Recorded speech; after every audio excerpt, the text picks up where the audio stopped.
vamos a hablar de la economía argentina y de lo que puede o no puede hacer el gobierno, ¿no? Porque hasta ahora, anuncio tras anuncio, Milei no dice nada, ¿no? El discurso tras discurso no dice nada. Son discursos donde se esperan anuncios, pero no va a haber nada, no sucede nada. Eh, y la economía no reactiva. ¿Hay chances de reactivación para la economía argentina? Si es que quiere reactivarla el gobierno, ¿no? Porque ese es otro tema. Algunos dicen que para mantener este nivel de inflación hay que no reactivar la economía, al menos por el momento. Para que nos ilustre más al respecto, vamos a hablar con Miguel Ponce, que es economista con una gran trayectoria en la República Argentina. ¿Cómo estás, Miguel? Buenas tardes. Alegría estar contigo, Antonio, y con toda tu gente allí, ¿eh? Gracias por atendernos. Bueno, ¿Milei quiere reactivar la economía o no quiere reactivar la economía? Mira, hoy es un día difícil, fundamentalmente por las noticias que vienen de afuera, ¿no es cierto? El presidente está en New York, mañana habla ante la Asamblea General de las Naciones Unidas, pero en el día de hoy ha tenido un protagonismo, particularmente en términos de definiciones, que desde la mirada económica de los mercados, y no solo de los mercados, nos genera preocupación.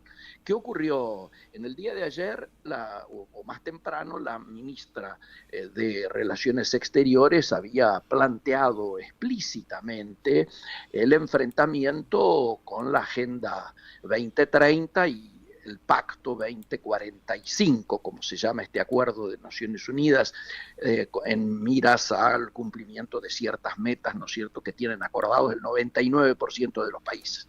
Bueno, Argentina se desengancha de eso, el presidente a la mañana bancó esta definición, que es muy polémica y que nos genera conflictos, y por otro lado, horas después, inaugura la ronda de la semana, la ronda del día lunes, allí en la bolsa, ¿no es cierto?, de New York, en Wall Street, y al sonar la campana hace declaraciones, ¿no es cierto?, que indican claramente esta preocupación que yo hacía referencia. Le preguntan por el cepo, o él se dirige al cepo y dice que vamos a levantar el cepo cuando hayamos logrado la inflación cero.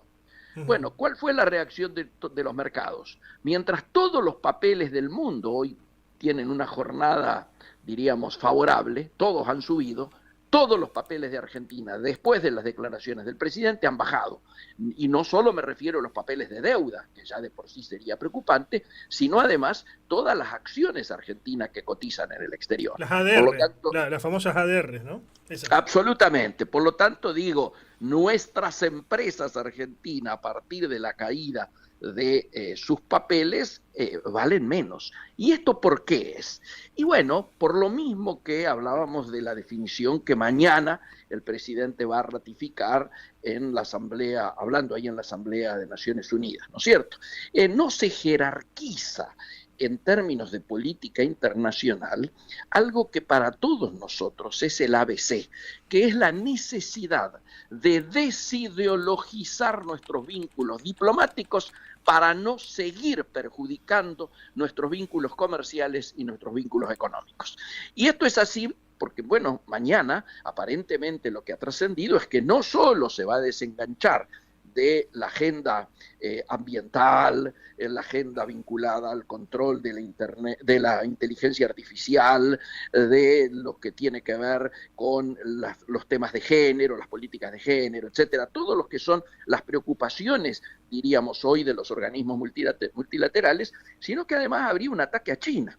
Y esto es importante de decirlo porque China ha amenazado, le ha hecho avisar al presidente que si mañana en el plenario se dedica a atacar a China, como ya lo hizo en Davos, se cortarían, diríamos, todas las relaciones que hasta este momento venían en danza. Digo, desde las represas en Santa Cruz hasta Claro. el Belgrano Cargas, digo, para Mm, pensar sí, sí, dos de sí, las... sí.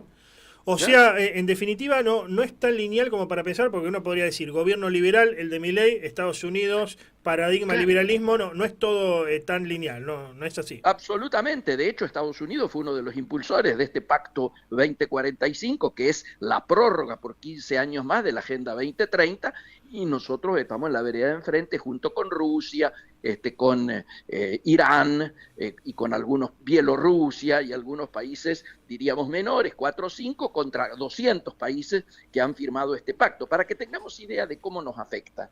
Los principales socios comerciales de Argentina son China, Brasil, Unión Europea. Bueno, con China mañana tendríamos un conflicto explícito. Con Brasil, Brasil es el país que va a integrar este organismo coordinador de la Agenda 2045, y nosotros estamos en una posición exactamente en las antípodas por esta diferencia que tenemos con el presidente Lula, mejor dicho, no que nosotros tenemos, ¿no es cierto?, sino que el Milei y el gobierno tienen con Lula. Y con Unión Europea también estamos en conflicto, con lo cual uno se pregunta, ¿se está trabajando para que nuestros obreros de las empresas, nuestros chacareros en la producción, sigan consiguiendo más destinos de exportación? Pensemos, Brasil es el destino de arriba del 85% de las MOI, de las manufacturas de origen industrial. Son 90% pymes, es decir, las exportaciones de trabajadores argentinos pymes básicamente va a Brasil. Andamos mal con Brasil.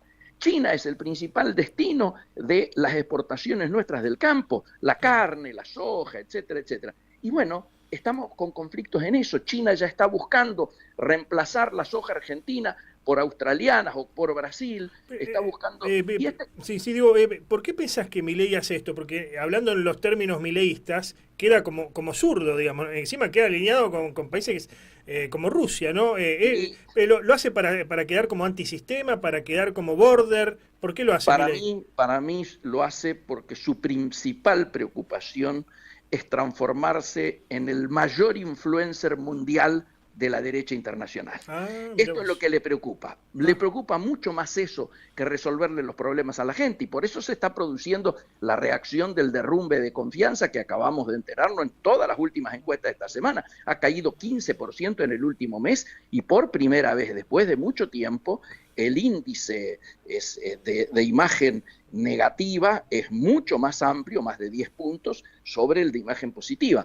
A 10 meses de gobierno, hoy tiene menos adhesión que la que tenía Alberto, que la que tenía Macri, que todos los gobiernos anteriores que tenían a esta altura más confianza que el propio presidente. Y esto me parece que es el tema, ¿no es cierto? ¿Por qué? Porque, bueno, el tema con los jubilados, el tema de lo que vos decías, ¿no es cierto? Si la inflación se está frenando de manera no virtuosa exclusivamente por la caída de los niveles de actividad, ¿no es cierto? Como solemos decir en chiste, en el cementerio la inflación es cero.